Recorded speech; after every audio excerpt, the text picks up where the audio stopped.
नमस्ते दोस्तों, स्वागत है आपका हमारे अपने इस YouTube चैनल पर। मैं हूँ शुभम। आज हम बात करने वाले हैं कि जीवन में प्राणायाम की आवश्यकता क्यों है, इसके पीछे क्या रीजन है। ये सब कुछ हम इस वीडियो में देखने वाले हैं। इस वीडियो में इसका धार्मिक कारण और वैज्ञानिक दृष्टिकोण, साइंस क्या कहता है, ये भी हम जान लेंगे। चलिए अब हम शुरू करते हैं।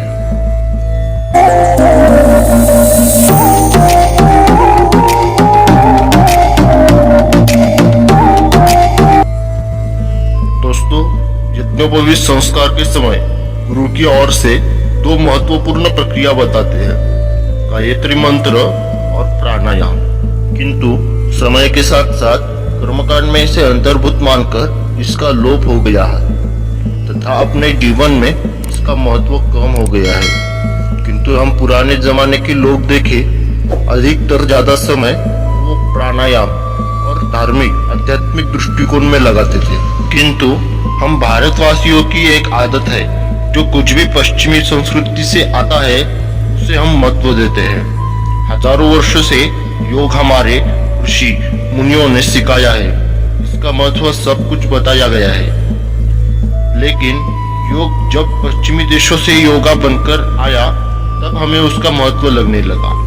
अपने प्रधानमंत्री नरेंद्र मोदी जी के प्रयासों से ही पूरे विश्व में योगा डे भी मनाया जाने लगा है तथा बाबा रामदेव जी के अथक प्रयासों से फिर से अपने देश में योग का महत्व बढ़ गया है और लोग फिर से योग की ओर आकर्षित होने लगे हैं। लेकिन फिर भी शास्त्रीय कारण जानना हमारे लिए अत्यंत आवश्यक है। इसीलिए हम इसका शास्त्रीय दृष्टिकोण, साइंस क्या कहता है, ये हम जान लेते हैं। दोस्तों, एक छोटी सी बात की ओर हमारा ध्यान नहीं जाता, वो यह है कि जब कभी भी हम टेंशन में होते हैं और क्रोध में होते हैं तब अपने श्वासोच्छ्वास की गति बहुत ही तेज हो जाती है, और जब कभी भी हम शांत चित्त हो जाते हैं तो अपने आप श्वास की गति धीमी हो जाती है। अर्थात अपने मन और श्वासों का चोली दामन का साथ है। प्राणायाम के शारीरिक लाभों के व्यतिरिक्त मानसिक विकास भी होता है। चित्त की एकाग्रता बढ़ती है, मन चंचल है, अस्थिर है, इसलिए काबू में नहीं रहता और उस समय बाहरी साधन निष्फल हो जाते हैं। ऐसे समय प्राणायाम ही मन को स्थैर्य प्राप्त करने में एकमात्र उपाय है। प्राणायाम से अगली अवस्थाएं चिंतन, मनन, निधिध्यासन, ध्यान धारणा तथा समाधि है। किंतु इन सब का मूल पाया यह प्राणायाम ही है। जिस तरह प्राण हमारे जीवन का आधार है, उसी तरह प्राणायाम शरीर और मन को संतुलन बनाए रखने में अत्यंत उपयोगी होता है। बिना प्राणायाम अपने जीवन में आध्यात्मिक विकास असंभव है। प्राणायाम का सबसे महत्वपूर्ण लाभ यह है पूर्ण शरीर का सर्वांगीण विकास। अपने शरीर में सबसे महत्वपूर्ण भूमिका प्राण यानी वायु की होती है। शरीर के लिए सर्वाधिक 3 घटक आवश्यक है, अन्न, जल और हवा। अन्न और पानी के बिना मनुष्य कई दिनों तक जीवित रह सकता है, परंतु हवा के बिना कुछ क्षण भी जीना असंभव है, क्योंकि शरीर की संपूर्ण प्रणाली श्वासोच्छ्वास पर चलती है। पूरा हमारा शरीर हमारे अपने श्वासोच्छ्वास पर ही आधारित है। शरीर में नाक द्वारा ली गई हवा पहले अपने फेफड़ों में जाती है। अपने फेफड़ों यह स्पंज के समान होते हैं। नाक के द्वारा ली गई श्वास, उसके प्राणवायु फेफड़ों में आती है।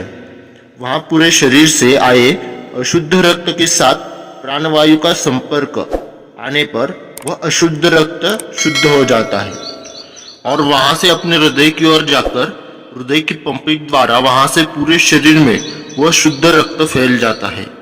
किंतु हमें सोचने वाली बात यह है कि अपने हर रोज के जीवन में अपने फेफड़ों का केवल 1/3 भाग ही काम करता है और शेष भाग बिना उपयोग के पड़ा रहता है। केवल हम जब दौड़ते हैं या व्यायाम करते हैं, सीढ़ियां चढ़ते हैं, तभी इस शेष फेफड़ों का उपयोग होता है।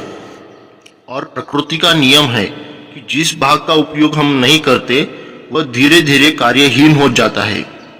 प्राणवायु से संपर्क न आने से उनमें कुछ वर्षों से कमजोरी आ जाती है और रोग उत्पन्न होते हैं। इसी वजह से ज्यादातर लोग रोगग्रस्त होते हैं। प्राणायाम इन सोए हुए फेफड़ों के कोशों को कार्यान्वित करता है और असाध्य रोगों को ठीक करने में मदद भी करता है। प्राणायाम में पूरक, कुंभक और रेचक ये 3 अवस्था होती है। पूरक द्वारा ली गया श्वास कुछ ही क्षणों में संपूर्ण शरीर में अत्यावश्यक ऊर्जा का निर्माण करता है। इसी कारण दिन भर काम करने या परिश्रम करने के बाद थक जाने पर लगातार प्राणायाम करने से तुरंत ऊर्जा आ जाती है।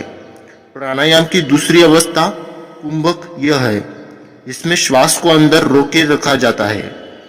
तीसरी अवस्था यानी रेचक में श्वास बाहर निकाला जाता है और पूरा श्वास निष्कासित होने पर उसे बाहर ही रोके रखना रेचक कहलाता है। प्राणायाम में श्वास रोककर रखने का समय धीरे धीरे बढ़ते जाता है। जितने प्रमाण में प्राणायाम का श्वास दीर्घ होगा उतने ही प्रमाण में प्राणायाम में प्रगति होगी। प्राणायाम का अन्य लाभ यह है कि श्वासोच्छ्वास में एक प्रकार की लयबद्धता आती है। ऐसा मानते हैं कि ईश्वर ने मनुष्य को पृथ्वी पर अपने सांसें को गिनकर भेजा है। जिसकी जितनी सांसें हैं वह लेकर वह अंतिम श्वास लेगा। खरगोश की सांसें बहुत तेज चलती है, इसलिए उसका आयुमान बहुत ही कम होता है। कुत्ते की सांसें 1 मिनट से खरगोश से कम है, इसलिए उसकी औसतन आयु ज्यादा है। घोड़े की सांसें और कम है, इसलिए वह ज्यादा जीता है। मनुष्य 1 मिनट में 15 से 17 सांसें लेता है, इसलिए औसत आयु 60 से 70 वर्ष की है।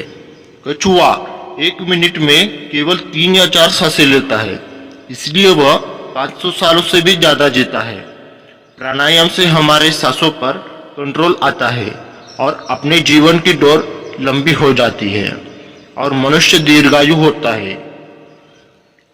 दोस्तों, आज के लिए बस इतना ही। आपको ये वीडियो कैसे लगा आप हमें कमेंट्स करके जरूर बताइए। इस वीडियो को लाइक करें, शेयर करें और हमारे चैनल को सब्सक्राइब करके उस बेल आइकन को भी प्रेस करें ताकि हमारे आने वाली सभी इंटरेस्टिंग वीडियो आप तक जल्दी से जल्दी पहुंच सके। और बने रहिए धर्म और विज्ञान के साथ। चलिए, तब तक के लिए थैंक यू।